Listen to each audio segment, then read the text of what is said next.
we're live. Let's go. Luca Nation, episode 936 of Lucas Tigers and Bronze. Oh my. Tons of stuff to talk about. I don't know if you saw the news. Zion's hamstring, not doing well. Apparently, the MVP race in the NBA has become about race. We could talk a little bit about that. John Morant, I'm really interested to see, some people are selling. Some people are like, buy. And it would be interesting to hear kind of your perspective on his market. We could talk baseball. If you guys want to listen, last night we posted the Daddy Rips Mr. DPZ show, talks about prospect and Bowman releases. Daddy Rips has the privilege of seeing a lot of different products breaking and all that. So he knows not just the players, but he knows the product. He sees what's in demand. So before we do any of that, Cage, how you doing, my friend? I'm doing great, man. We got a lot to talk. This may be a marathon episode. If you're one of those people that's on a treadmill and listen to us and you stay on the treadmill to the end, go Good. Right ahead and get your sweat on, right? Just hunker down. Maybe take it down a little bit. Don't go the full, like, what's a fast treadmill? Like 3.1, 3.2. That's what I usually do on the treadmill. And I can do it for like 5 minutes. Why are you laughing at me? Are you calling me fat? Are you saying I'm out of shape? I think you are. 1 minute in and you're already laughing at me and my health. I don't like it. I don't like it. And it makes me want to open up my 2-liter bottle of Cherry Zero and just show you how healthy I am, man. No calories in this. Apparently calling someone fat or obese is insulting these days. Well, most people probably wouldn't take it as a compliment. You know what I mean? But anyway, listen, we're going to skip past that. I have too much to talk about to get bogged down in whether or not I'm fat. I am. Move on. You win that one. So, have you weighed yourself recently? I haven't jogged into the Fit Fam in a while. I got to get on that. I'd argue ever since we haven't jumped into the Fit Fam, it's been unraveling. Things have been around. You got to get back I'll get back into the Fit Fam 100%. It's a good call out. I need to get back in there. But I would say around Christmas time, New Year's, when I got to my lightest weight. And, little holidays, little New Year celebration, I'm still getting healthy. I'm still eating healthy and the whole deal. Put a little bit on vacation. I'm probably about 10 pounds heavier than I was around Christmas. I lost 70 pounds. I probably put about 10 back on. I got, summer coming up. I got work going on in my pool, my backyard. Makes me think about summer. Makes me think about, warmer weather coming. The sun is shining today. So, I actually woke up this morning. I bought some healthier food. Get the house stocked with more healthy stuff, and I'll get right back to it. So I will get in that. I'll get 100% in that. So you have a lot of good topics out there. I do want to start off with a couple of fun ones. Number one, it's International Women's Day. So if you have not seen my story yet, please take a look at it. It's amazing because I'm sure I missed dozens of names, but as I typed the women who I interact with in the hobby, the lines I had to make it very small. There's a lot of names, a lot of great breakers, a lot of great content creators, a lot of people who, work behind the scenes, a lot of people who have their own companies in the hobby.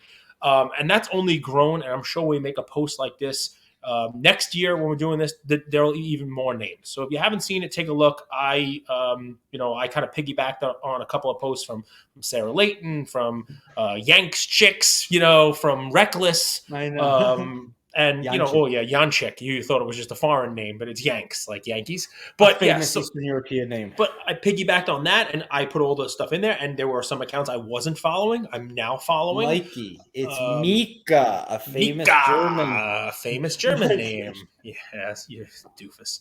But so anyway, guys, take a look. It's in my story. Follow the accounts that are in there if you can. That's numero uno. I got a lot of great messages, man.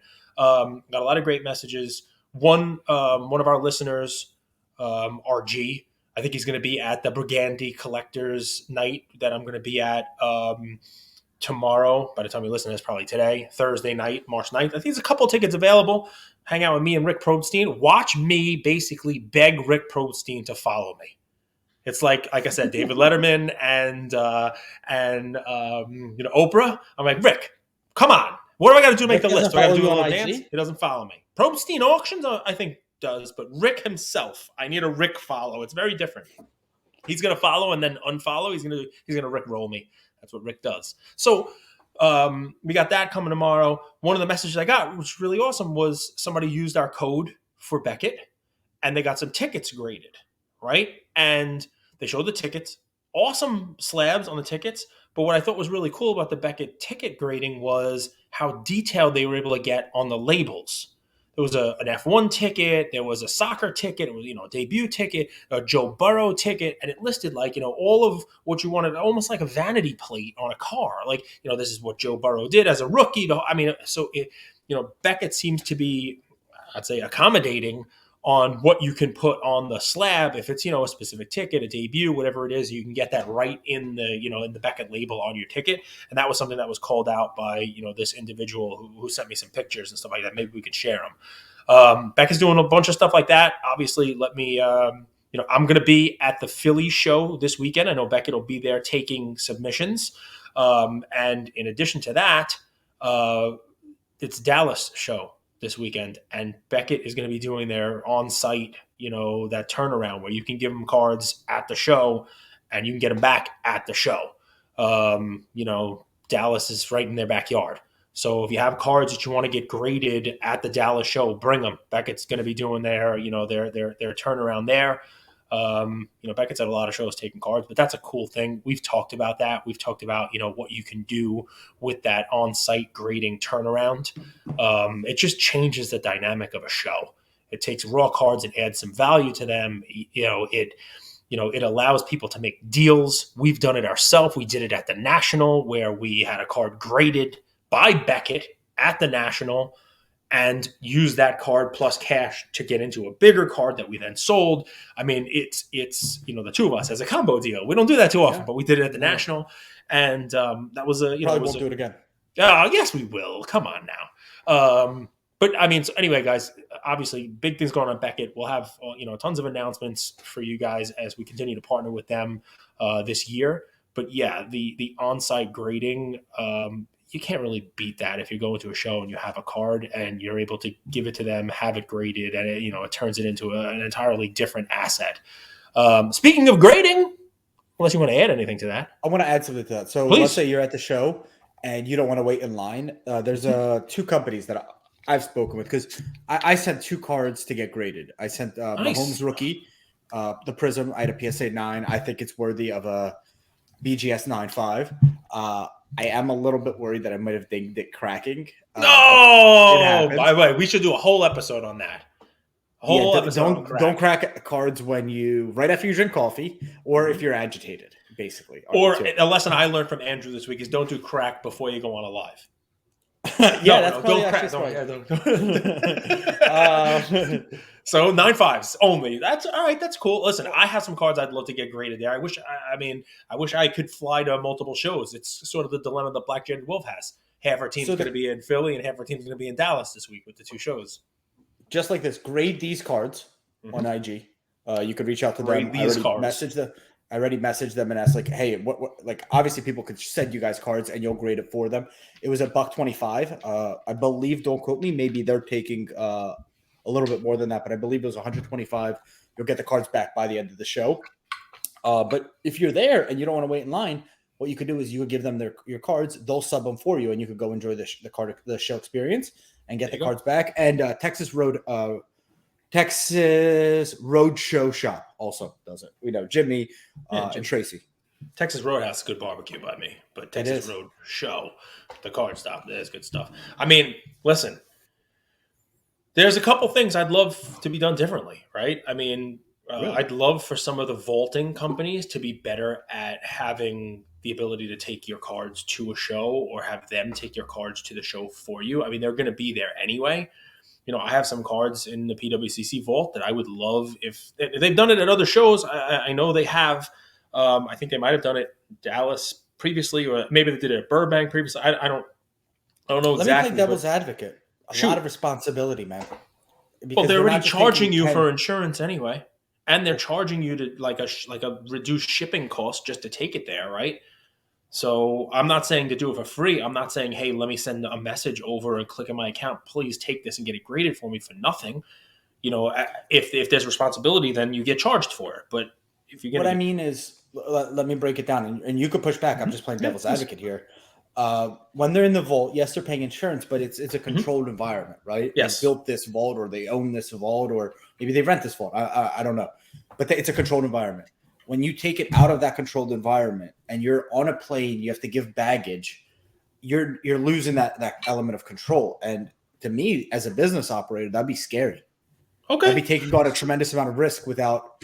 So I think the only answer I'd have for you is one, I would hope that their insurance would be something that would cover all of that. And obviously the Yep. buyer who is now taking it out of the vault and moving it to the Dallas show, let's say, or the Burbank show or Mint Collective to get the car graded for them, knows the risks that are inherent there and understands that the company is going to be providing insurance for that while it's in care and custody, you name it. But more importantly, Andrew, and I understand what you're saying, is everyone's vaulting.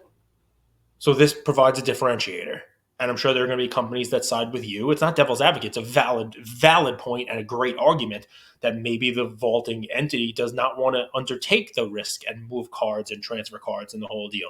Maybe you only do it with a certain number of cards per person or a certain value level of cards per person. I'm sure there's ways to do it. I guess it's just one of those things I have thought about because I have some cards in vaults that I would love, like, I'd love to have them take it and get it graded. Understood. Can I And, push back a second time? please So, push back the so whole episode. I love it. there's different. I think that it would be easier to have a graphic of this, but like, I finally got my Jokic in, so I'll show it all. So like, this Jokic 10, we all know relatively what the card price is, and I could get that card back again. But I also had a Mahomes 1 of 1, right? So we talk about insurance, but let's say this is easy to comp. We know what this goes for, right? And if they lost it in transit, they're like, okay, the last one sold for $2,500. Well, we'll give you $3,000 because of our error. We'll take care of it. But what about like a 1 of 1? What about your Mantle 5? How are they ever going to be able to get you that card back because you love that card? That's a unique card. That's an NFT in theory. I'm with you. I 100%. I understand exactly what you're saying. It's just one of those things that the buyer would have to be aware of the risk for that. Just like any risk of sending a card or shipping a card or any of that, it does bear some, some risk to it. 100%. Like a checkbox. Like I acknowledge the risks, and this is the insurance value of the card you're taking out. So and then okay, cool. That makes sense. Or like, hey, we're providing insurance for this, but the insurance for the in transit is different than when the insurance in the vault. This is only going to cover for this, or it's going to cover that. Like, it sounds like a little bit of drama, but it's just one of those things, right? Where everybody's doing a vault, you're providing a service for people. You can leverage your business relationships with the grading companies. I would expect you to do it. And what's funny is, I know PWCC has done it, and I know if you click in there, there is a trade show. I just don't see one available now. I don't remember what the last one. It might have been for Burbank, or it might have been for I don't even know, the last Dallas show. I don't know exactly which one it was for. Can we stick with grading for a second, right? Because we've got the Beckett tickets. We've got Beckett, grading at Dallas, doing their on site, basically, during show turnaround for those cards. I sent a very small PSA order in December, 29 cards. Okay, I think I've mentioned this before, right? Small order. 29 cards, small order, 29 cards, and it was marked like they started working on it December 7th. Yesterday was March 7th, right? So I think it was one of the specials, one of the $15 ones. So 120 days is like the outside limit. So it's well within there. I'm not complaining, no complaint whatsoever. Just kind of talking through this because I think it's going to take us in a couple different directions, and I have some questions for you about it. All right. So number one, it sat in assembly for over a month. Assembly, not grading. And I will give PSA customer service some credit. They picked the phone up after 6 or 7. I did like a callback, and they called me like 6 hours later. And they told me for some reason my cards were shipped from California to New Jersey, and they had to be shipped back. I don't understand why, but that was what the whole delay was with assembly. They finally, they answered me on like Twitter. Like I try everything. It was sitting in QA2 for the last 12 days. It's been in QA2 since I was on vacation. Okay. And every day I'm like, whoa, let me see. I want my cards. I want to see my cards. I was hoping to get some back for the Philly show. There's a Maxi in there. And there's a couple of other cards in there that I would have liked to have got back, which I didn't. But it is what it is. I'll have them back hopefully by Mint. Because today, about 10 minutes before we decided to hop on here and record, I didn't get an email. I really was refreshing to hope QA2. Like, I'll refresh this thing like 10 times a day. I'm that kind of a dork. I understand. It says shipping, and the grades popped. And I got 6 10s out of 29 cards. 6. I got more 6s than I got Are these 10s. Are these pack pulled? Now, we're going to go a bunch of different ways. Number one, that's not me crapping on PSA. I knew several of these were not going to be 10s when I graded them, and I still graded them. A lot of them were from the Skybox Metal Championship 2021 with all the chipping and stuff like that. So a lot of those got 6s. I had some like PMGs. Wow. I have a Trevor Lawrence PMG in there that I knew was chipping like crazy. A pink one out of 75. That got a 6. I got a Coco Gauff, tennis out of 6. I got a 6. The women's Alcaraz. I got 2 Josh Giddies, one PMG red and one auto of Giddy. Both got 6s.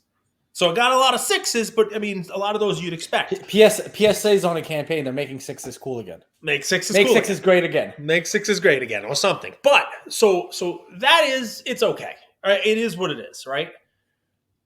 If you guys steal it, I want royalties. Don't go like trademarking my name like some other couple of the cards I wasn't thrilled about. One of the metal ones was the Jordan Cut Above, which doesn't have the same kind of chipping. That's the one. Remember, we talked about this. I was watching it, and you love that auction, and you like and I even went as far as to say, hey, there's more of these at PSA. I have one. Maybe mine gets a 10, and maybe the pop goes down 8. It was one you thought it would be a 9 or a 10, correct? Yes, that was. It was a really nice card, and I was not expecting an 8. Definitely not. All right. I also sent in the Jambalaya Jalen Green. I had 2 Jalen Green cards in this that I was hoping for a 10 on both. I got a 9 on both. One was that Jambalaya Jalen Green, and the other one really kind of was annoying to me because I sent in 3 Prism cards. Right? I sent in a Mobley rookie that got a 10 base. I sent in a Giddy rookie that got a 10 base. My Jalen Green, I pulled the diamond. The out of 75, the diamond anniversary, Jalen Green. 75th anniversary? The 75th anniversary, yeah. It's the diamond with the diamonds on it and the whole deal. That's a nice card, and it was in really nice shape. And I sent that in, and they gave me a 9 on that one. So that one I would have liked to have gotten a 10 on. It is what it is.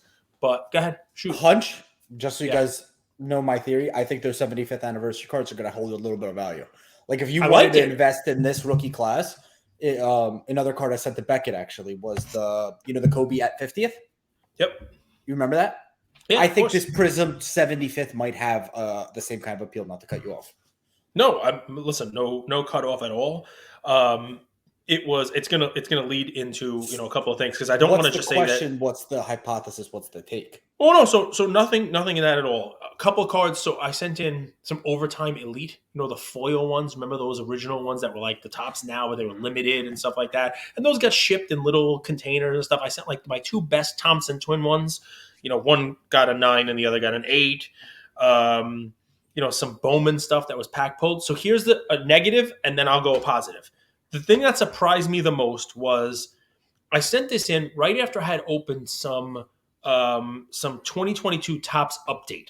I opened a box at a 2022 Topps update, and it had basically the paper rookies, right? Bobby Witt Jr., Julio Rodriguez, Jeremy Pena.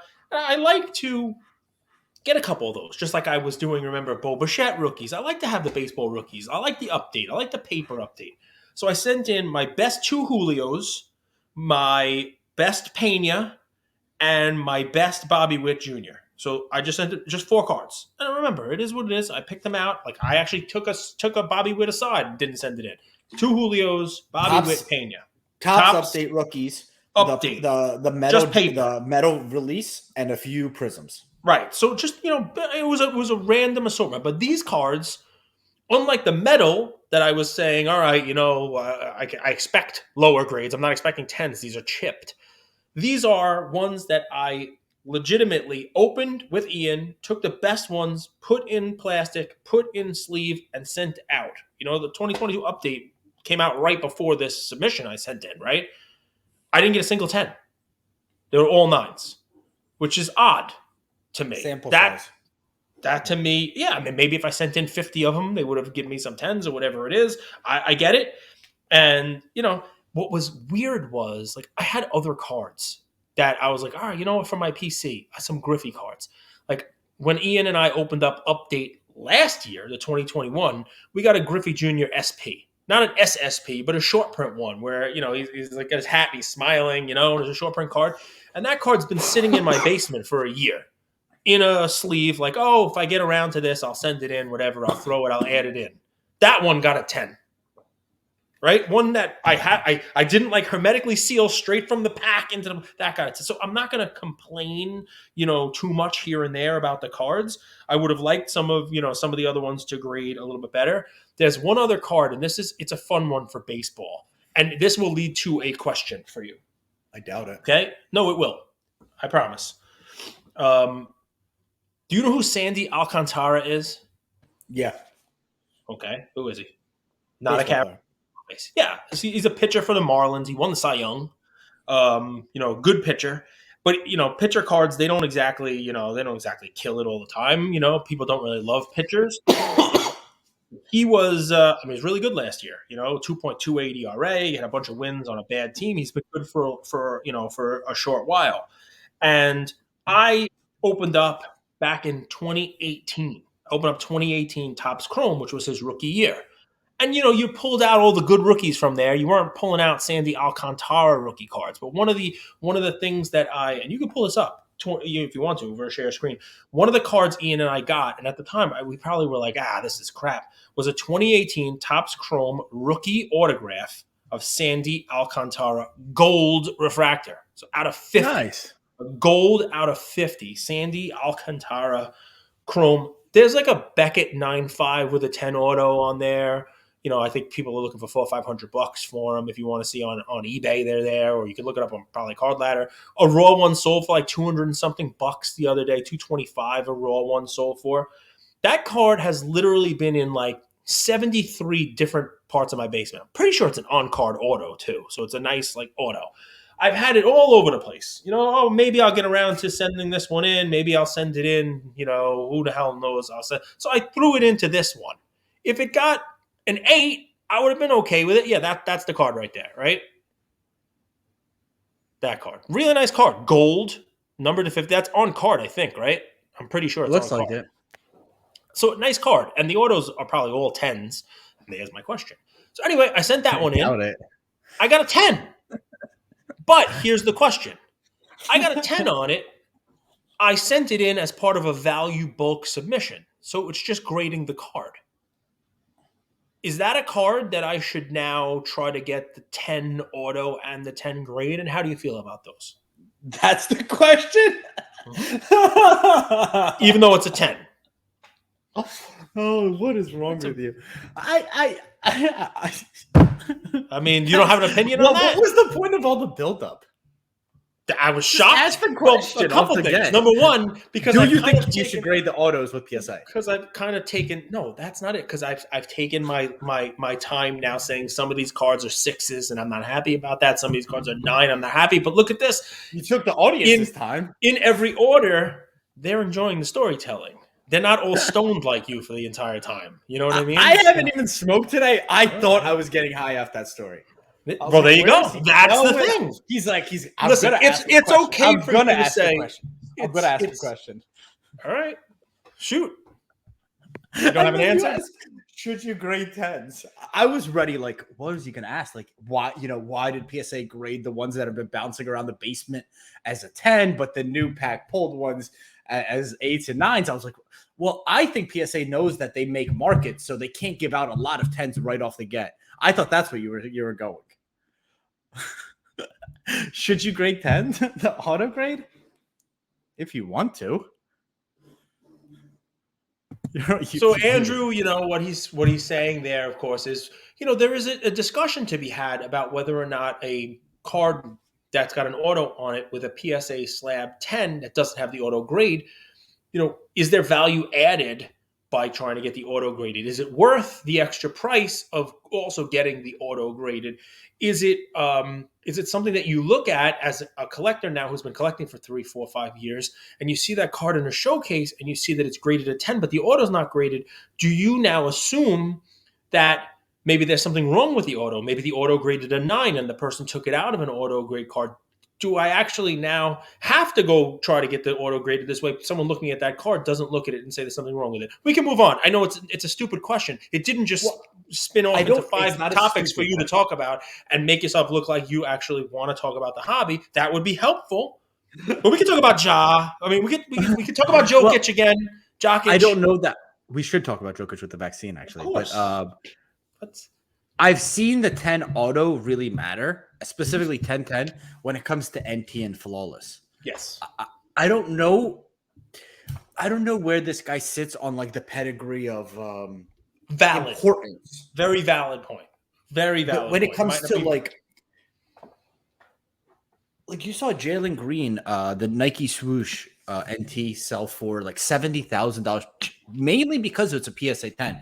With those thick cards, people love them in high grades. And a lot of the autos are also sort of smeared sometimes with those thicker cards. So when you get the 10-10, you're like, wow.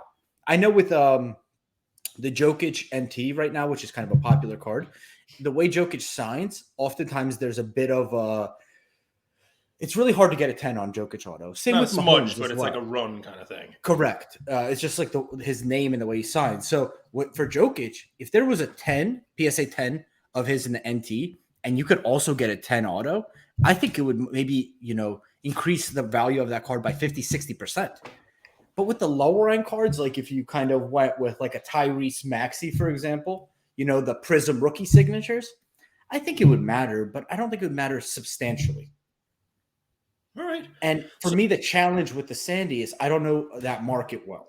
I mean, it's valid. It's one of those cards that But so here's the thing, like, you give credit for card grading and market making. Look, I would have loved to have gotten a better grade on my Michael Jordan cut above. I would have liked to have gotten better grades and have for my collection, some of those Bobby Witts or the Julio Rodriguez Topps update. I would love to have those, just, put it away, put it in, Ian's stash or my own little baseball prospect one.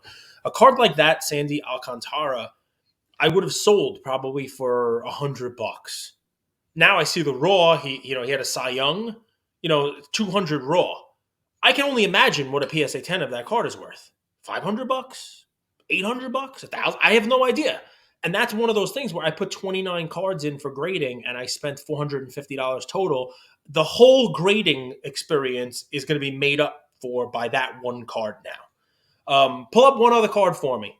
You can pull it up on eBay if you want. Go ahead. My intuition says the 10-10 would have been great. Remember, you're also paying for the extra grade. So there's that. And I don't know, let's say this card, you run it on auction and it would end at $600 with a PSA 10. Maybe it gets 800 with a right. 10. So that's the question. I don't know. And is it worth it? And I don't even know how much it costs because, believe it or not, I've never graded autos. I've never actually paid to get an auto graded as like a dual auto with PSA. I've graded thousands of cards with them. Thousands. That's a COVID era improvement. They didn't used to do that much. 2 more cards, one for you to look up. And then while I'm talking about this, you can look. So I like this card, and I'm a Griffey guy, so I submitted this one. I was lucky enough to pull it in the metal case that I opened. That case that I probably should have sold the whole case, but anyway, it's a 2021 Skybox. You can say the Championship Galaxy Griffey, right? And you can pull that one up if you like. And while Andrew's pulling that up, one other card that I graded was another Jackie Moon Semi-Pro Collector's Edition from 2008 Upper Deck. Guys, if you were a longtime listener of the show, that card was a huge come up for anybody who listened to us, right? They were readily available in packs, not that one. I'll guide you. It's 2021 Championship Galaxy. You don't have to put a PSA on it. It's 2021. You can just put in Griffey Championship Galaxy for Griffey. Oh, this is hilarious. This is a funny card. So we'll focus on this and go on to Jackie Moon if you like. Is this acetate? It's acetate. It's see-through. It's like a thicker stock on the card. There's not a lot of these out there. And it's cool. It's a Championship Galaxy. It's a different one. Obviously, he's in street clothes. He's got short arms. I don't know. I doubt it. But so I hit one of these. And if you Oh, you guys want would to go talk to about the his little shorted PSA, arms? He's got Desmond Bain looking arms. oh my god, the Look, Griffey dude, they standard. barely I'm go to sorry, his You're hip. just gonna And get You're just gonna get. What do you mean barely goes to his hips? What's the matter with you? Anyway, okay, Griffey Jr. has short arms. This is the what you kind want of to add. stuff that This is the this is hard the kind hitting of stuff stuff that that Andrew scouts brings. look at. Clearly, He's leaning over to one side, Clearly, and his number one arms prospect. are so stubby they barely reach his hips. He's got that's what made him successful. He's got that Desmond Bain approach, short, compact swing.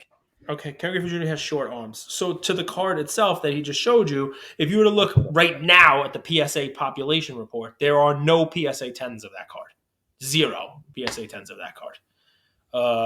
That card right there. Championship Galaxy. Probably. I was a little surprised by that because it is an acetate card, and even though some of these cards have chipping and stuff from this 2021 metal release, this card doesn't have the chipping. It doesn't have the foil over it. It's an acetate card. Anyway, I sent mine in, and I got the first 10. Let's go! I have a Pop 1 PSA 10 of that card. So that's another cool one in there. Who does a build-up like Cage? A 14-minute monologue. So the Jackie Moon. Jackie Moon, I didn't get a 10. That would have been nice. If anybody has that 2008 semi-pro Jackie Moon in a PSA 10, I'm a buyer. Send that to me. Do you remember when we told folks to buy that card? You remember we told folks it was a 3-card package, right? With Woody Harrelson as Monix, Andre 3000 was in it as Coffee Black, and then Jackie Moon. You had Will Ferrell. All right, you could buy those for like $10 for the 3-pack. $8 for the 3-pack. I know our first cigar night was 2 people and Cage, and no one else was there. No one else was in attendance. But believe it or not, this invisible human actually was giving those away. I was giving those away. You were giving those. You had the packs, right? Yes, you gave one to Kevin Naganda. You had the sealed packs. Do me a favor, because you don't do anything nice for anybody. Inside? A piece of gum inside. Can you do me a favor? Put in 2008 Upper Deck Semi-Pro pack into eBay right now. Has it gone up? From $10, just go ahead and put in what those cards. Just put 2008 Semi-Pro Upper Deck Semi-Pro will probably come up. You don't want to just do 2008 Semi-Pro because movie stuff will come up. But just take a look. I want to share. You're supposed to. I wanted the reaction while you're sharing it. Share the screen so people could see. You had like a dozen of these. I brought a stack of them because I bought them for you. We gave every listener $90 for one card. Look what a sealed. You're not sharing. Look what the sealed stuff goes for. Look at you share what this stuff sells for. Because everybody loves Will Ferrell, everybody loves the Jackie Moon, but look at what this stuff sells for. The pack's $80, $100. If you get these things graded, oh my God, they sell for a ton. Look, there's a PSA 9 right there. $150 for a PSA 9. 100 for that's what I got. I got a 9 on mine, and it was my worst one, by the way. It was my worst one. Like I saved that one. I was like, I'll just keep a raw one. But yeah, I got a 9. PSA 9, $149. It's crazy. And you were giving them away for free. Sealed packages. There might be a 10. If anybody got one of Andrew's... taking care of friends. I was taking care of enemies. You were giving it away for free. Now you were. You have no enemies. Keep that in I mind. left. This is the equivalent of leaving our equipment in Afghanistan, what I just did. Listen, no, but I mean, if people listen to us and bought those, please let us know. Because you guys paid $8-10, and that's a nice little come up on those if you bought those. And if anybody out there everybody has probably more. If anybody has a 10 of that Jackie Moon, I am a buyer. I'll take a 10. I want a 10. Bring the 10 to me. I think there are some 10s out there, but none on that one. Okay, that brings us to. Some people used to charge a membership, sell picks, and at the same time they're selling new picks, they would sell cards into that demand. We never did that. We just gave plays, and they took out like this. That was a good one, though. I mean, because people were thinking, oh, wow, celebrity cards. And I was like, I think this is Will Ferrell's first card. I think this could be a Will Ferrell rookie card. They were sitting on eBay for like $8. Buy it now, the whole pack. The whole pack, $8. Buy it now. Wrapped in this like little bit of plastic. 3 cards and a piece of gum. Tons of them. Yeah. I graded a bunch, and these were giveaways in our cigar night little cigar packages for our NFT holders. People got these. Who was that handsy guy at cigar night? You? Or was it? There was like anyway. I mean, now I'm bringing back memories. You're handsy all the time. No, but I mean, listen, so that's a fun one. And I bring it up, of course, because I sent in my last raw Jackie Moon and I got a 9. 10 would have been fantastic. Never would have been sold ever. 9, I still may keep the 9. I like the 9. I think I have another 9 or somewhere. Wow. But yeah, I mean, so it was an interesting order because even though there were 6 10s in it, that Alcantara is a nice 10, the Griffey's a nice 10. There's a couple liquid, I don't know what a PSA 10 Prism of Evan Mobley base or Josh Giddey base go for, but they're movable. You know what I mean? Like those are nice trade pieces or. Gage. So I remember. So the 2019 Prism NBA. It was a well-made release, right? Like Yes. we now know when we rip packs, instantly you could be like, "This was made. This is a shitty release. This is well made." Like I'm talking about quality and condition, right? Make sense? Yeah. PSA. Think about what happens. So let's say Top Series 1 releases or Topps Update. Yep. Everyone sends cards in. So they get from zero, they get an influx of a specific set going to them. Yep. And they can't just say, you remember we had KK Sports Cards and he told us 96% of the Juan Soto. The Juan Soto Chromes, yep. The update cards, yeah. Eventually, PSA is going to be like, well, if we just give out every one of these as 10s to this new release, we're going to kill the market before market's even going to be set. Yep. Valid. So I think with new releases, yeah, you want to be first to the market. Yeah, you want them to sub quickly, but you're basically competing against everybody else who's also subbing those cards. And they're only choosing the best of the best of the best, in my opinion, to give 10s. And I think if it doesn't meet that pristine, basically standard, they're going to ding it for new releases. I mean, what's the lesson there? Do you look for some of them and crack them? Is my Jalen Green 9 candidate to send to Beckett? Yeah, I would say new release with new serial number from PSA, 8s and 9s, not universally, are worth taking a look at. There we go. Gotta love it. Because I got to cut above Jordan 8. We'll see what happens. You also know it's pack pulled. So now it's basically manufacturer to breaker or person who ripped and then grading company. It hasn't been, dinged around everywhere. So yeah. Maybe that Alcantara is a candidate to send to Beckett for a 10-10 auto. 10 auto, 10 card, maybe. We'll see. I'll have to see when it gets back in hand. I don't have any of these cards in hand. Literally, I spent a half hour on this because it was something I've been waiting for. It's the fun part of the hobby. I love graded returns. You get back some of these cards I've had for years. Like that stupid Sandy Alcantara. I was not expecting that. Some of the other ones I was expecting. How many of you guys listening also do this strategy that Cage sort of does where it's like he basically has a sub going out, probably less now, but every month, every 2 months? I have every month. Every month. Even right now? Even right now. I currently have 148 cards sitting and grading presently right now that I sent in the last month. All random stuff. A lot of TCG, a lot of Pokemon stuff. Stuff that Ian rips. I have some older stuff. I have some stuff from the 80s. Are you strategic in buying the wax for Ian then too? Like knowing that if we hit here, we're going to send it in, or just random? I buy whatever the new releases are. I try to buy in a case. If it doesn't have booster boxes, we do ETBs. And what I send in, we are strategic about. Basically any Charizard. But beyond that, there are VMAX cards, there are gold cards, there are cards that sell. You can look on eBay. Other than the Zion Pulsar, does Ian care about the grading at all? He does. I have his case, and we went through it last night to see what he wants to bring to Philly because we're going to Philly this weekend for the show. So he went through, and he's like, this one is a nice one. This one is a Philly player. This one I might be able to trade. He took out some cards, and 100%. And look, even with him, I say, all right, well, are there any cards in your case that you don't want anymore? Cards the last time he went through this, and he'll take out a lot of PSA 9s. Take out some of the baseball stuff that I gave him. He'll tell me you could sell this, and he hands me a stack of Kyle Lewis cards, and I tell him you might as well keep it or melt the plastic down because that's probably worth more than what the Kyle Lewis. Kyle Lewis had a moment in time. He had a moment. I said he was going to be the Rookie of the Year, and we were right. But the moment was just timed with the greatest backlog in the history of sports cards, right? Yes. Him and Tyler Hero, man. It's true, and he's a good player. I like Hero. Sucks, Ian had a Hero and Joker jersey were his two choices to wear today. He took the Joker. So Ian is wearing a Joker jersey to school today, yes. When we first started scaling up this, whatever you want to call it, business podcast, when we were talking about bringing people on, Cage said, don't pay people on past results. You got to pay them for what they're doing today, right? Correct. Yep. And in sports, oftentimes it happens where you're kind of paying someone for past results, and it really cripples your team. It's true. Do you think that Jokic right now, with the narrative that's going on, is getting this, because this year's performance standalone is actually better than any of his previous years that he won MVP. Correct. But he's actually, because he won MVP in previous years, I think he's getting more slander now. Does that make sense? Like maybe 2 previous years, his MVP could have been questioned. This year, it can't be questioned.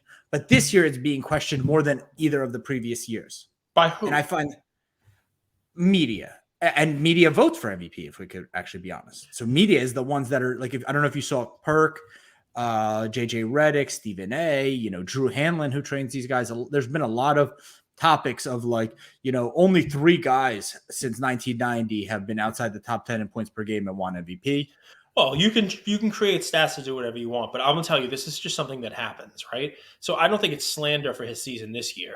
I think it's basically the argument becomes maybe he shouldn't have won it last year. I even mentioned that on the show Right. recently. And so here's what the problem. Last year's It's done. not just Joker. Yes, but last year becomes relevant, right? Because these MVP awards, they are very subjective, right? Just like Rookie of the Year, just like Hall of Fame, just these kind of awards, they're subjective voting. And this What Jokic percent thing, subjective? it's 100% subjective. Wow. Okay. Go ahead. It's being voted on by the media. They could right Okay. now. It's like a jury. You can present all this evidence, you can present all this great stuff, but if the jury wants to find one way, they can find one way. They can ignore all the evidence, called jury nullification. It happens all the time. It shouldn't happen. They're supposed to follow the evidence and the whole deal. But if you're putting it in the hands of 6 people, those 6 people can get together and agree whatever they want. Just like if all the sports writers wanted to collude, they get together over dinner later and say, you know what? We think LeBron's having one hell of a year. He's the most valuable player. We're never going to get a chance to give it to him again. They could give it to him. I mean, it's just one of those things that If could the glove happen. don't fit, you must acquit. But I guess really why this is not as big of a topic for me is because I watched Mike Trout play for a long time, and now you have seen Trout older, not as a 20-something. You see him as a 30-something, and you see him break down and not have full years. And your analysis of Mike Trout is he had 40 home runs last year, which wasn't the leader. He could be great. He could be the MVP if he ever stayed on the field for more than 100 games. 40 home runs and 100 RBIs in part of the season. I watched a 5 to 7 year stretch where he was the most valuable player in the league every single year. But now If we're you went by comparing across sport. but just for a second, if you went by the stats that matter, he would win the MVP. You could give him the MVP every year. And they did give it to him many years. And then there were years where he actually had better statistical seasons than the prior year where he had won the MVP. And they just couldn't keep giving the award to Mike Trout. That was Why the do we use the narrative. word giving and not earning with MVP, I guess? Because Because of the subjective nature? it's 6 in one hand, half dozen in the other, right? It's earning. There is no way of earning because earning means when you reach a certain number, you have earned it, right? And there is no point total that Jokic should reach, assist total, no career, no average for the season. There's no it's not, hey, Mike Trout hits 50 home runs, 150 RBIs, and bats 300. He earned the MVP. It's still got to be given to him. There's no target for him to reach where it's automatic, where he earns it. You know what I mean? So I think that's why people use the phrase it's being given to him, awarded to him. Normally awards are something that are given. Yes, the player earns them as well. That's why I say it's a 6 in one and a half dozen the other. But you can find articles on it. You can find articles. Trout deserves the MVP this year, but he just can't get it every year. We could call the MVP award the Mike Trout award if we wanted to. We can give it to him every single year, and they can't do that. And as I think some of the conversation about that is, Jokic is going to be the 3-time MVP. And I think, some of the media you're talking about is saying, there have been players who were better than him for a season over this 3-year stretch. And now it starts to become a combined thing. Giannis might have been better last year. Or has Jokic really been the most valuable player over 3 years? And because it becomes almost like a 3-year thing now instead of 1 year, other things that don't usually get to creep in, like his playoff performance. The fact that he hasn't won, and can he really be that valuable if he doesn't win when the MVP is supposed to be a regular season award based just on what he does this year in the regular season? These awards, human nature does creep in.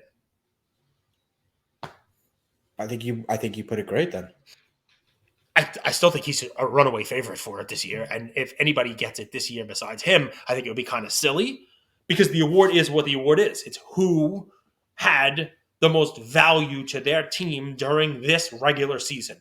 And can you tell me anybody else who played the whole year and is more valuable to their team? Right? I mean, everybody else who you'd even put up there as a name, right? Whether it be Durant, now he's got two teams and he couldn't stay healthy. Whether it be who? I mean, who? You can make an argument that maybe Damian Lillard is more valuable to his team, but I mean, that team doesn't win at all. You know what I mean? What has that team done with Lillard there? So I mean, Giannis injured for a little while, has a Correct. very good supporting cast, didn't play the whole season. I would. Embiid, same kind of scenario, better supporting cast. I don't know. I don't numbers. understand. This whole run for Embiid right now is very interesting. Just watch the game. The Sixers are stacked, man. Yeah, I mean, to very call good supporting Embiid cast. most valuable. Look at the team. So for Embiid, he's great, but And you have to he's stay on the disqualified. court the whole time. Jokic has been durable. That's a lot of it too. Dude, you know who the most valuable player is for their team when he plays? Anthony Davis. Not You really. see what Anthony Davis does when he has two good games in a row. Dude, he looks like he's on the deathbed after when those two games. when he is able to look what he does. Realize what I'm saying. I'm not saying Anthony Davis is the MVP. I'm not saying he's Jokic. I'm not even saying he should be in the top 100. But when that team needs him to show up and he's healthy and he can play and he stays on the court for more than 1 or 2 games, he puts up not just stats, not meaningless empty stats. He puts up stats that are needed. He's on the boards. He's putting the ball back. Like he won that game last night against the Grizzlies. A shorthanded Grizzlies. So what I would say is Tatum for me was the MVP of the first half of the season. Giannis was the MVP of the second half. Jokic is the only one that's done it for the full season. I figured out AD. Fair. You'll help me get to this point, but shoot, like when he's able to play, right? Yes. We think of when he's able to play as something that's out of control, but fitness is fully within control. Fitness. There are like there's obviously things that could happen, externalities. The issue with Anthony Davis is I guarantee you his fitness isn't where it needs to be. And that's what causes all of the lingering injuries. And this when you're young, you have natural fitness. Like there's guys that they could run all day and then you hit 25 and your body acts differently. You have to invest in your body, right? Yep. AD when he was young, he was just a freak athlete. And I think a lot of times when you're a freak athlete, you don't realize that you have to actually invest in the habits to keep yourself. Too bad LeBron doesn't make his teammates better because of all the people to teach him about the importance of keeping your body in shape and the whole deal. LeBron, that would be something that would rub off. But dude, I mean, if we want to talk about that, I don't know what happens behind the scenes. But there was this thing called the Breakfast Club where Tim Grover used to train Michael Jordan. It's so funny you say the Breakfast Club. I thought about this today. I thought Scottie Pippen and Harper would come over to Jordan's house and other teammates, and they would all train together at 5, 6, or 7 a.m. And if you trained hard enough, then Jordan would say you could eat here for breakfast. You could stay for breakfast. If you didn't train hard enough, you couldn't stay for breakfast.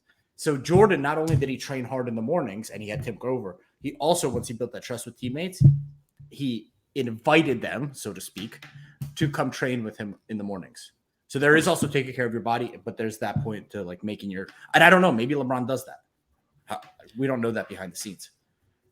I mean, I only say the Breakfast Club because I was thinking about this today after we had our conversation about the Chris Rock comedy special. Because to me, someone my age, you say the Breakfast Club, it's a movie. So you said there's a thing called the Breakfast Club, and I'm thinking of like Emilio Estevez and Molly Ringwald, the Breakfast Club.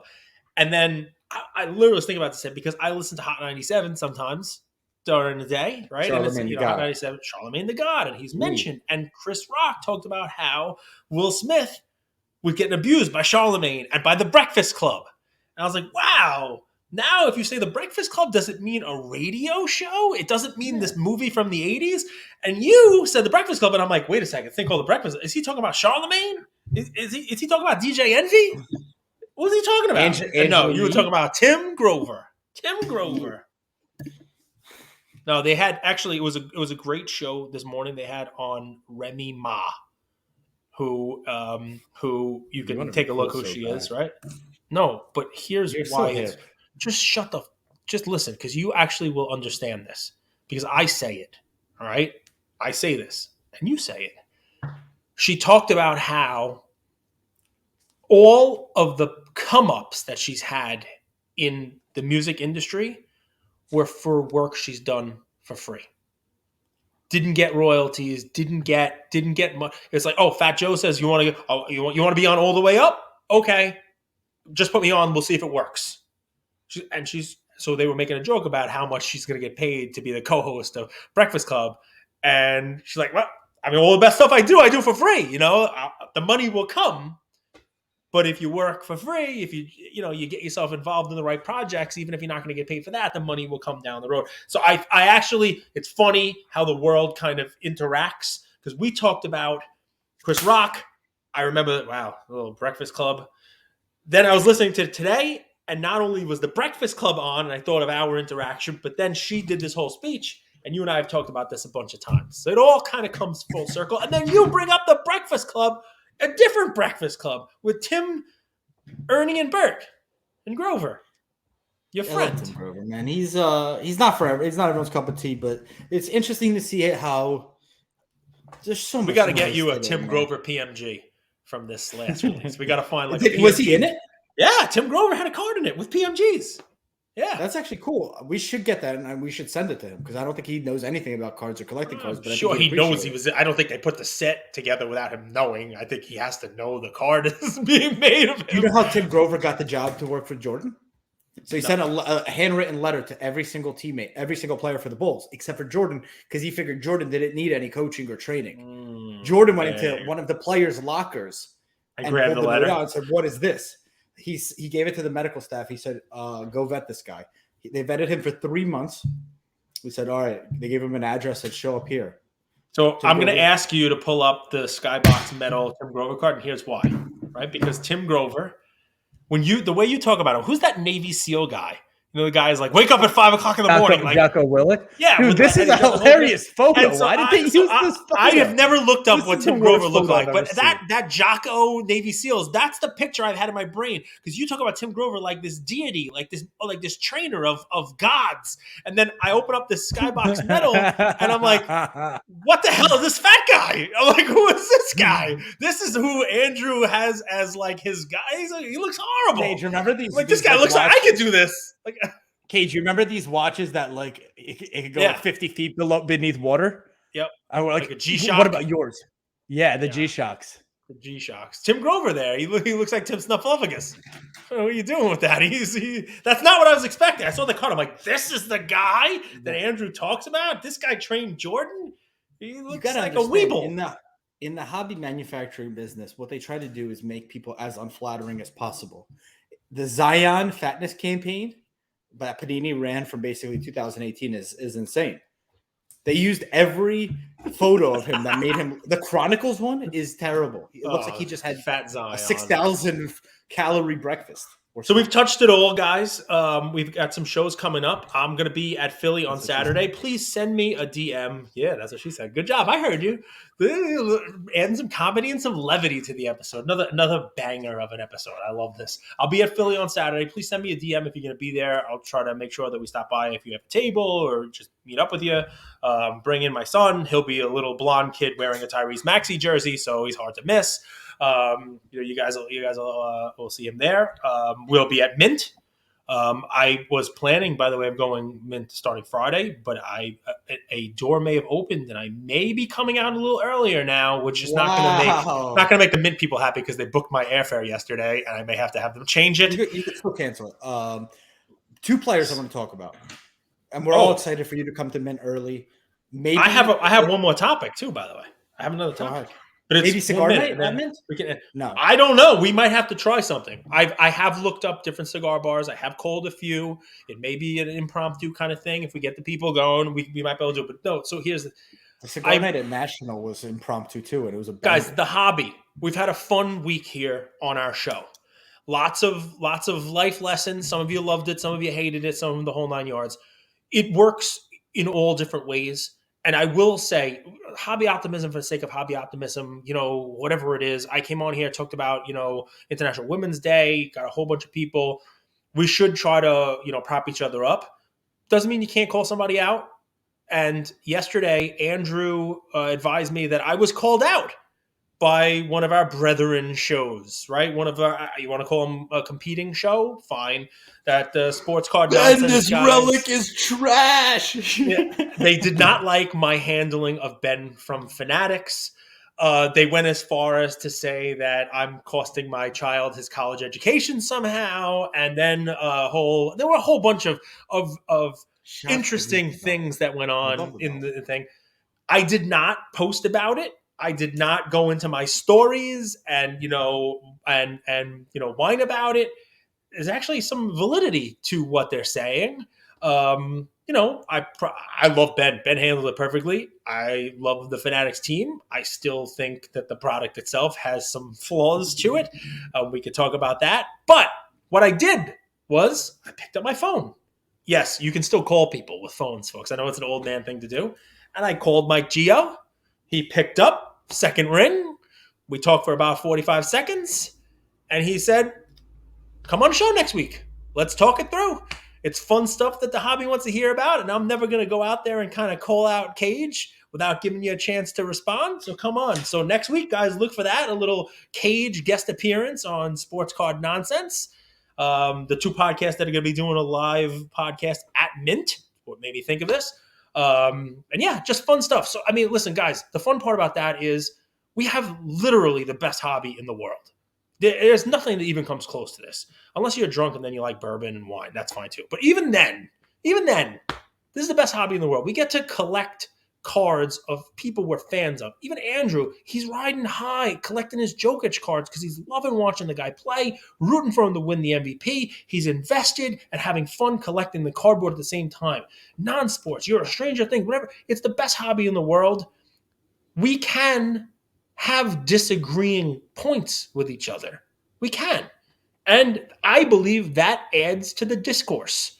There is not one way to hobby. There are a lot of ways to hobby. We all can have our points. We can all have our says out there. And I think what I'm going to try to do is continue to have those discourse, continue to have that conversation with folks the way that we're trying to do it here. Get out there with Sports Card Nonsense and talk it through. They can tell me why they love Topps Series 1 as much as they do. On the record. On the record. And on the line. As someone who's... Love those guys, by the way. Jesse's the man. As somebody who's gone through Not you, Mike. buying and selling cars based on this fundamental principle, I've learned that it's flawed. And it's this. If X player is worth this much in this card, this guy should be worth 10%. That's a flawed mentality that seems on the surface like it's brilliant, logical, makes sense. What could be wrong with that? You call that the Trae Young percentage. Here's what's going to be wrong with that. Oftentimes, the card that you're benchmarking against is overpriced and more likely to come down in price than yours to go up in price. The card I'm talking about that I specifically am referencing is the SGA National Treasures 101. It's on PWCC Premier. I think it's at like $200,000. And what the narrative will probably start being in the next week is, well, SGA is 1/10 of the player of Luka. If Luka sells for $3 million, shouldn't the SGA sell for $300,000? No, it shouldn't. Here's why. Because this is not a liquid market. There's not infinite comps. There's one comp on the Luka, and we know who bought the Luka. So think about where this money comes from to park into the Luka, and then realize it's not telling you how the entire market is working. It's simply saying that this one card was purchased by this one person for this amount. And now pegging other cards from the same release of different players against this card is the defense is wrong. Advice. The dude defense's case does not hold water. Got to have positive traction. Can't make those marks without positive traction. No, so there's an added layer to the cards you're talking about as well, and that is a one of one. And all pricing comparisons, discussions, and reasonableness go out the window with a one of one. All you need are two people who want to be and claim to be the SGA collectors of the world, whether they are the two richest people in Oklahoma City, whether they are collectors who want to be the SGA superfan. A card like National Treasures Rookie 101 comes out, and you have the two of them battling for it. The pricing goes out the window. Same as a Luka, same as a 101. That said, your rationale and your thought process is 100% right. We've talked about this. We've talked about this with quarterbacks. We've talked about this with Herbert as opposed to Hurts, right? And that was the great one we had. It's not about a 101. It's people were yelling at us this year saying Herbert's cards are $10,000 and Hurts are $2,000.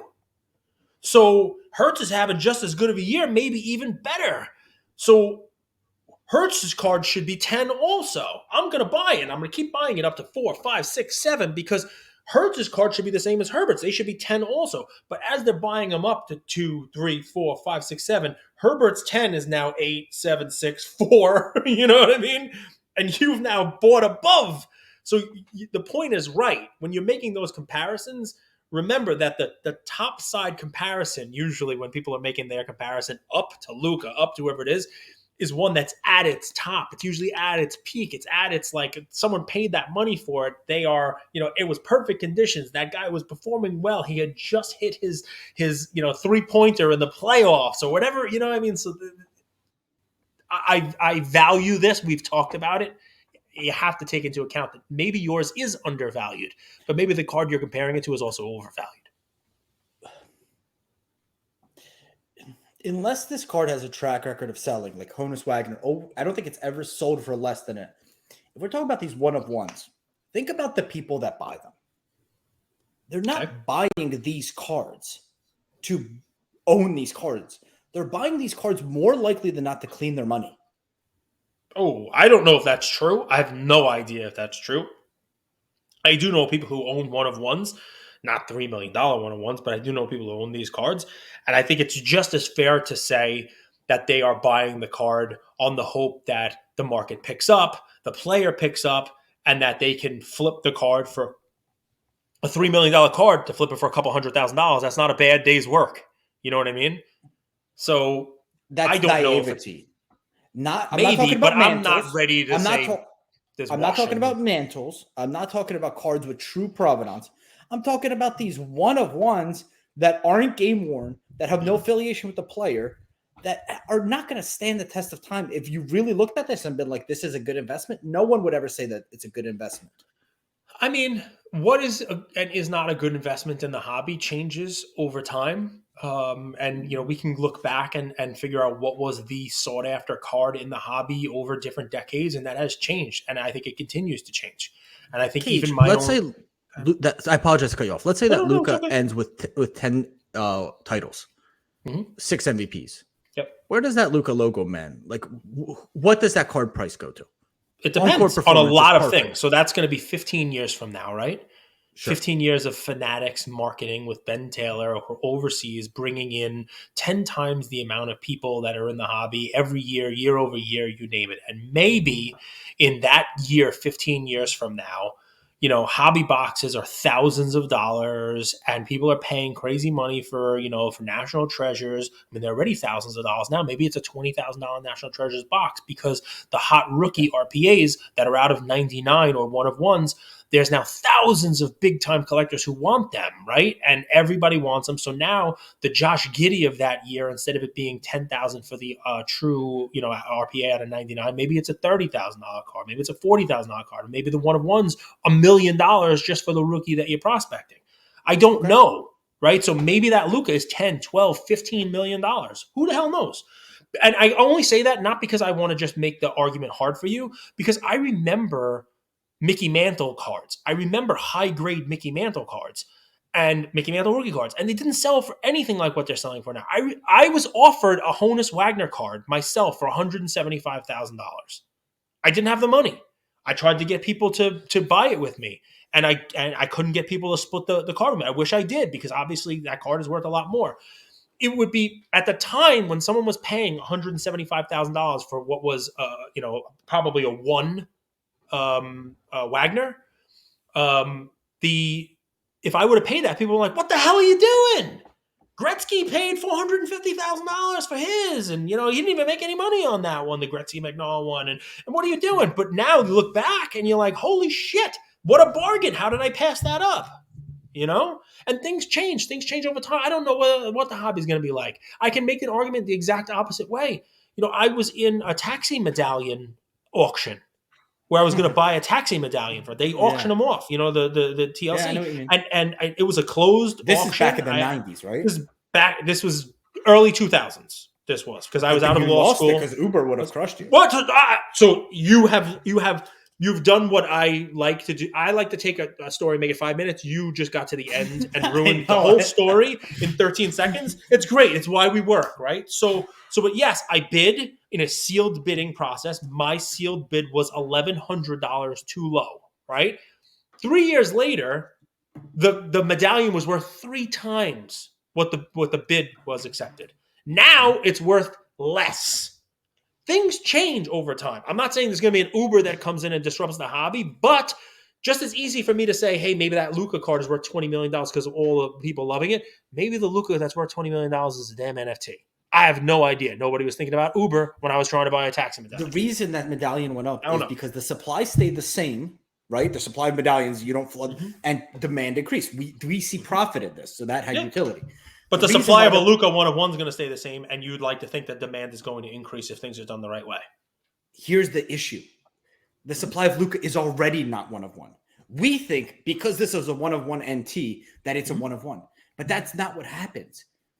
Buyers, rational buyers come to the market and they're like, what's the best Luka I could buy for X budget? And there's infinity Luka. There's one National Treasures. There's 1-of-1 Flawless. There's a 1-of-1 Prism. There's an out of 10 gold. There's an out of 5 black. There's gold. infinity Mickey Mantles too. No, there's not. There's there only are. one 1952 tops. There's only one of his rookie year. One. No. The only differentiator is the grade. Now we're bidding. Bowman. There's many, many different years. If you're not talking about like rookie stuff, there's Burke Ross in 52. There's 52 Bowman. But 52 tops is not even his rookie. And there's thousands of the cards. There's thousands of them. Literally thousands of that Mickey Mantle. Thousands of the same exact card. There's only one Luka 1-of-1. There's only one Luka National Treasures 1-of-1. I don't believe in that market. I don't think that there is a true market. I think there was one buyer, or there was obviously a lot of buyers at different prices. There's one buyer who said, I'm going to outbid anybody. I have the money. And this is where I want my money to be saved. I get it, dude. Listen, I understand what you're saying. I don't know if it's an argument we're ever going to win. The passage of time will let you know what that card is worth over time. Well, hopefully Luka does have some of that success. I wish success on everybody like that. I will tell you, though, if you go back collecting it not too long ago, if somebody were to have said that the Mickey Mantle in PSA 10 would sell for $30 or $50 million, people would think you were on more drugs than you're actually on. But that's a reasonable tweet right now, right? And that's not. I don't feel the same. And that's fair. And I can't even argue that. I'm just telling you about how, given enough time, you set the parameters here that Luka basically became the next Michael Jordan, the next LeBron. He won all of these awards. He became that next generational talent. It would be the first time you had a true 1-of-1 V card for a player. You don't even have that for LeBron. We're seeing $1 million paid for LeBron's Chrome Gold, which is a card that's out of 50. You're seeing millions paid for his RPA out of 23, right? If Luka does what you say he's going to do, again, you set the parameters, and he becomes that LeBron Jordan type of generational talent, and there is a clear-cut best card for him, which no one's ever had before. This is not even Jordan's Green PMG, which would sell for millions of dollars, and there's 10 of them. This is now a true 1-of-1. I know there's other options, just like there's other options for other players. Why I brought up Mantle is, a seventh-year Mantle PSA 10 just sold for $500,000. It's crazy, right? But because of the scarcity of it, people want to. All I'm picturing in my brain is, do you remember Bogdan from Breaking Bad? And he ran a shitty car wash. Mm-hmm. They came and Skylar bought the car wash, $800,000. And she turned it in. It was flat. She even went to Walt. She's like, the car wash is doing so well. Yep. You might not even need to do what you're doing. But what's that car wash worth? Is it what the car wash? What's the value? Where is the I money understand the coming from? point you're making, but I'm not going to have you go from one week being the hobby villain to the next week being the hobby tinfoil hat wearer, because it's not something that I want you to be either of. It- I want to It's stick to not in what we here. know. It's the cards. But it's not. Listen, there are people out there who could be the hobby villains, and there are people out there who could be the hobby, conspiracy theorists. I'm sure there's value in all of it. And guess what? I'm sure there is some. The underbelly of the hobby is filled with stuff that we could probably do exposés on like crazy. But we started this off. It's Oh, that's a great International word. Women's Day. We started this off with some hobby positivity. We talk about the way we're going to do this. I will promise you this: you get some evidence about It's washing. not. We can go ahead and we can put it out there. But My I'm looking fear, at you, and I and would you don't maybe- wash. I can tell. Look at you. You're filthy. my fear is that other cars will be benchmarked against this car wash. I Other get car it. washers I will get be it. I like, get it. hey, that car wash, look at all they're doing. Like, look at the numbers on that car wash, and it's I get like, it. I'm listen, not so sure about those numbers. the So LeBron I don't. out I of don't think I should '99, pick. right? I mean, people were like, it's $1 million car. It's $1 million card. And I'm, when I valued the one that I had, holy cow! I know it's not the greatest condition card, but benchmark it against the ones that were millions of dollars that were selling for $2 million or $1 million and change, and all of a sudden it's not. So I get what you're saying. The pop, the 35 to 200 range is where I'd feel safe as an investor. I'd be a little worried if there's too little supply because it's so easily manipulatable, and I'd be worried if there's too much supply. There's this sweet spot, I believe, in this these numbers are arbitrary, but like 35, 50 to 200. Okay. Too little is so easily manipulated. I get that. And I'm not telling you to not talk about it. It's definitely a valid thing that should be talked about in the hobby because, our listeners are considering buying these cards, buying these players, and they're making those comparisons. And some of the comparisons are flawed. I like SGA also. I don't know if I'd pay $200,000 for a 1-1, but I'm sure there are people out there who think that's a bargain, right? Because SGA's having a great year.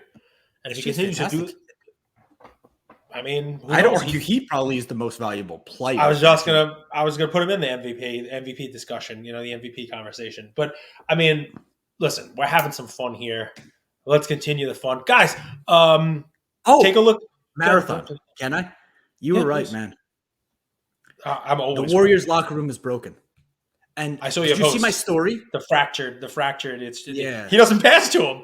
He's wide open. And not only does he not pass to him when he's wide open, Draymond, you talk about the histrionics. He knows he's not passing to him, and he wants everyone to know he's not passing to him. He flipped out. Yeah. They can't win on the road. Their offense is so complicated. It took years for them to. KD's this amazing unicorn. He could fit into any system just because of his play. He makes life easier. I don't think he's the number one, but if you put him at number two, he'll grasp an offense like that.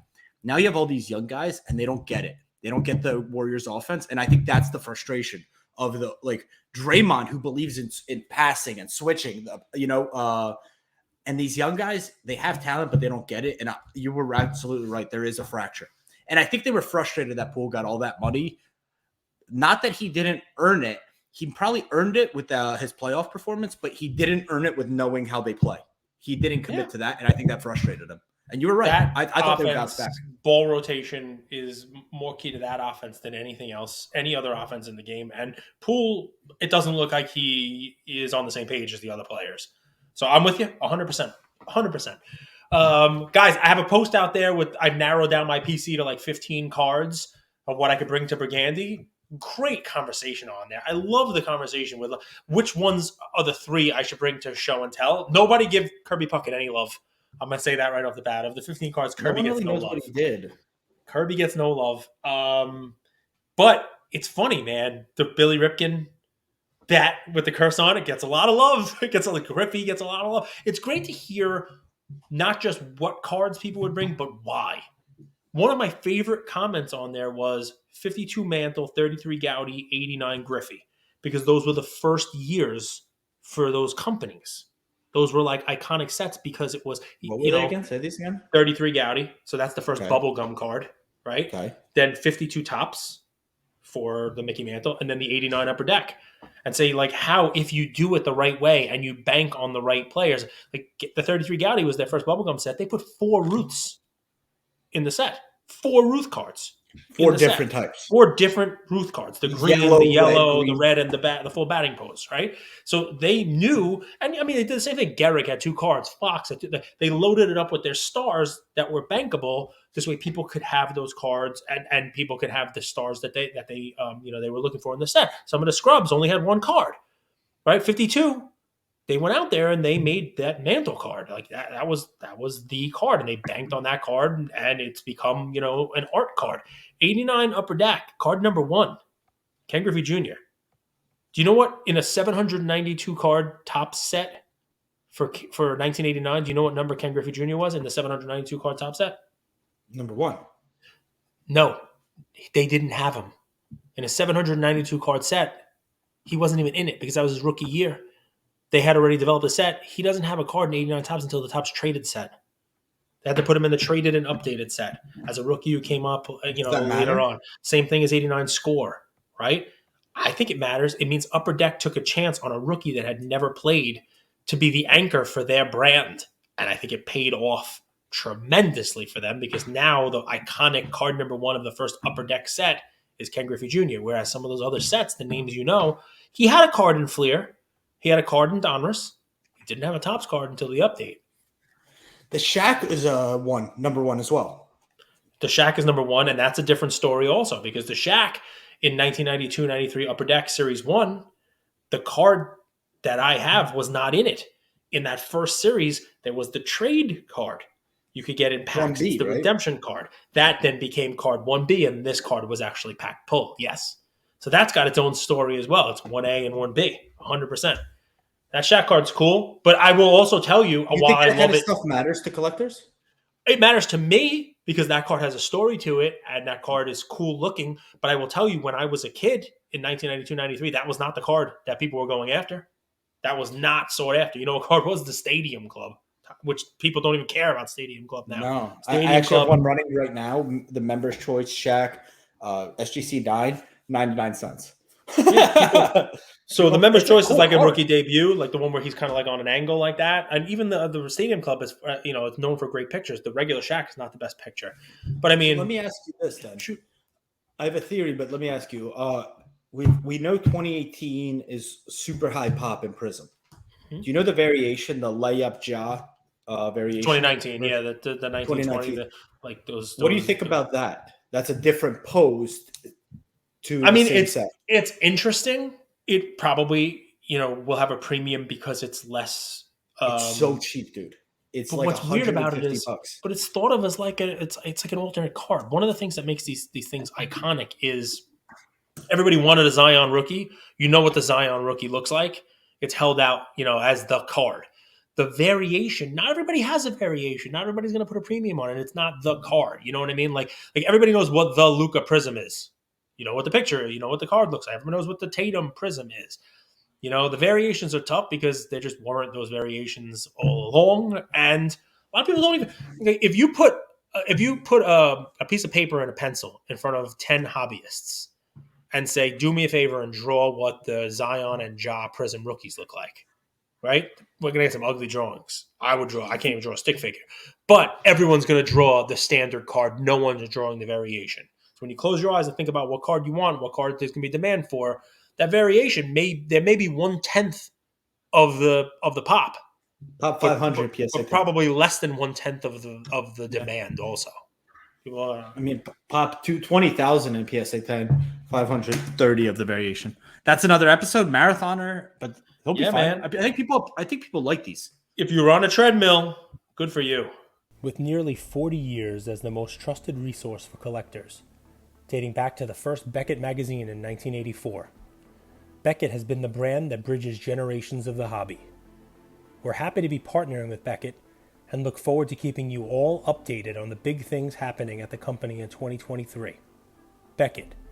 It's the name you know and the name you can trust.